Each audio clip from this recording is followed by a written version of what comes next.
All right, guys, so this is the first time I am attempting a virtual remote learning art experience for you. So bear with me, give me a little patience, but I think I got this all figured out. So today and whenever your class meets for the next block, you guys are going to be working on a faux calligraphy project, which if you've watched this PowerPoint, you already know what I'm talking about. So I guess I'm just being repetitive. A couple things. I mean, I kind of dug through my supplies and, cause I'm an art teacher, I have these kinds of things just lying around my house, but you may or may not. And whatever you choose to do this project with, I just want to reassure you that it's okay.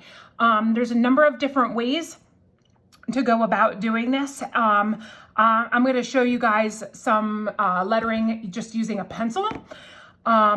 If you have ever heard me talk about my favorite types of pens, they are the Paper Mate flares, and I have these in every color of the rainbow. Of course, my rainbow collection is sitting on the shelf behind my desk in B118, but I just happen to have some green and purple on my desk at home. And for Christmas this year, I got from my husband a huge bag of Sharpie markers, like no joke. I have an enormous amount of Sharpies in multiple colors. So I'm sure at some point during this experience, you'll see me using Sharpies because they're fun. So today, to show you what I'm going to do, I picked two colors. I picked a black Sharpie and a lime green Sharpie. They're fine points, so they kind of have that kind of a point. They're brand new. They smell wonderful. And so if you have Sharpies, that's great. If you don't, you can also use a ballpoint pen. So I have this one. I have this one lying around. I have this funky green one, but this one I don't like because it leaves like little chunks of ink on the paper sometimes. So you may see me switching back and forth while I'm kind of doing this to give you guys some tips and tricks because I don't really know how this is going to go at this point. You'll see I made a couple different lines here on my paper as I was kind of testing out what you might be able to see best. And for the purposes of this demo, I think the black and the lime green Sharpie really showed up the best. So I'm going to do most of the demo with them, but I will also show you how I'm doing stuff with a pencil in case that's all you've got at home. If you're working with a ballpoint pen, I'll show you that too. I grabbed two different types of paper, figuring most of you guys are going to have something like this at home.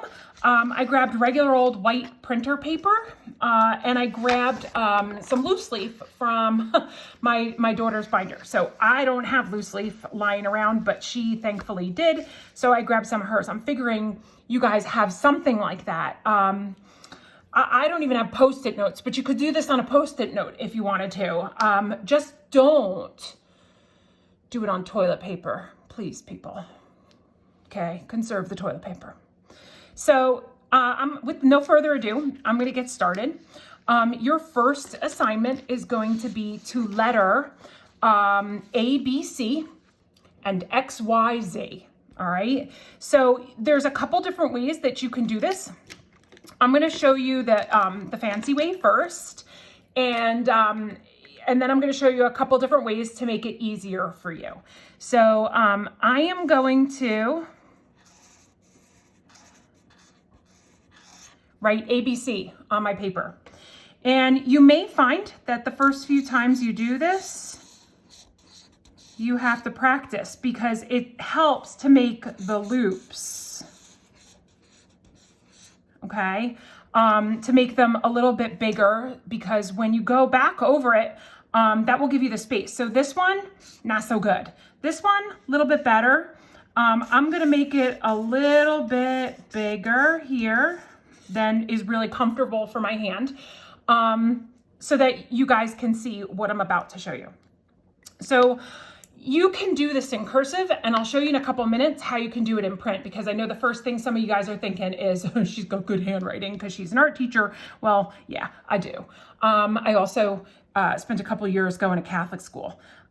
So the first thing you want to do, and I'm using the green pen to show you this, you don't have to draw this in, is you want to identify the downstrokes in your letters. Where did you draw down when you wrote the letters? So see how I'm putting arrows here? This is where my pen went down as I wrote it. So in regular traditional calligraphy, the downstroke of your pen is what's thickest. So if you want to, you can simply go over this. You can put those downstrokes in pencil if you want, so that you can go over them and fill in the downstrokes to make them thicker. So it would look just like this. And, you know, you can kind of go in and smooth out some of the areas that maybe were a little flubby, but boom, just like that. So let me show you how you can do it with a pencil. Oh, look at that. We're gonna go through a lot of paper here. To avoid that, I'm gonna pull the other paper out from underneath so I don't waste too much. So watch what I'm gonna show you guys. A, B, C. Now I'm gonna pick up my pencil and I'm gonna put in the downstroke. So this is where my marker was going down, and I could have put it on this side as well, so it doesn't really matter. But these are where my downstrokes were. And if it helps to put an arrow in, that's fine. And then you can go in here and just thicken up the letters.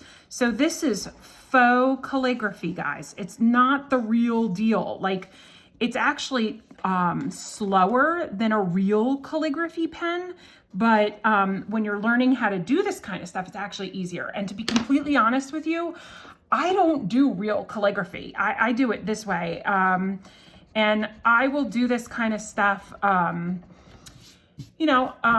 just to kind of have fun with letters and envelopes. So my father-in-law's birthday is next week. So we got him this card. You want to take another moment with that? I sense a disturbance in the force. No, wait, just a hairball. Anyway, I would probably not spend my time writing out the whole card in calligraphy like this, but I will take the envelope and write out his name. So Bob, or Grandpa Bob, or Dad, if it's my husband sending him this, gets this one. And then I can just, where were my downstrokes? And if it helps, you can just kind of go over it like this. And add them in. And then if you want to get fancy, you can put a line underneath. Maybe I'm going to turn that line into an arrow. Boom. All right. So Bob's getting a fancy envelope now. All right. Let me show you guys if doing it free form. And you're basically I'm going to backtrack 1 second. All right. Boom. You're going to turn in ABC, and you're going to turn in X, Y, Z. Now, I don't know how you want to do that part. It's kind of up to you. If I were writing, I guess you would go like X, Y, Z, and then put your cross in like that. So the first thing you want to do, identify your downstrokes. Where did you go down? I might do this one again and put a loop in the Z like that. And then I definitely did that on a downstroke. Okay, so down, up, down, down, down, down, up. So maybe I have that little loop there too thick. So that's just basically like what you guys want to play around with.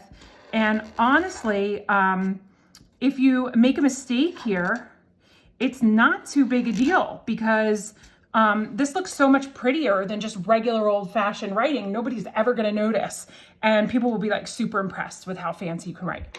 But if you are not good with cursive, you can also try doing this with print. So if you're going to write A, B, C, then you're going to look at it and you're going to identify where did I do my downstroke. So this was up and this was down and this was down and maybe here and here. So it might be a little harder to figure this out depending on how it is that you print, right? But that works. I find that it's easier to do capital letters when you're first learning. And then if you want lowercase. So, I mean, I've already lost track, so I'm just going to say this was my down. I had a thicker side here. But you can see, depending on what you guys and how you write to begin with, for some of you, it might be easier to do it in print. And for some of you, it might be easier for you to do it using cursive. If you're really struggling, another idea is to take loose leaf. And this way you can really measure your letters using the lines. So I'm going to real quickly go, all right, I'm going to make my A from here to here. And then midway through, maybe I should have done one more line so it's a line in the middle. Midway through is right here. And you remember you used to get this paper when you were little kids where the lines were in there so that you could learn to make your letters nice and easy. So if you want to use something like this, you could go A, B, C, and really measure yourself. Then go back in and fill in the downstrokes. Okay, so what do you have to turn in today? You have to turn in A, B, C, and X, Y, Z. Okay, that's it. Now, I know I might have made things a little confusing with due dates and stuff like that. So just make sure that you read through the instructions in the Google assignment because I'm going to very specifically outline what is due and when, okay? Post your questions in the comments. So creating this is actually going to be due at the end of your next block. Today, in order to prove to me that you watched this video and went through the Google slideshow, you have to post a comment or a question. So today, comment, question, next block, or next day I would see you. Oh, there's an L in there. This is what you're taking a photograph and uploading to Google Classroom. All right, guys, I miss ya. Stay safe. See you soon.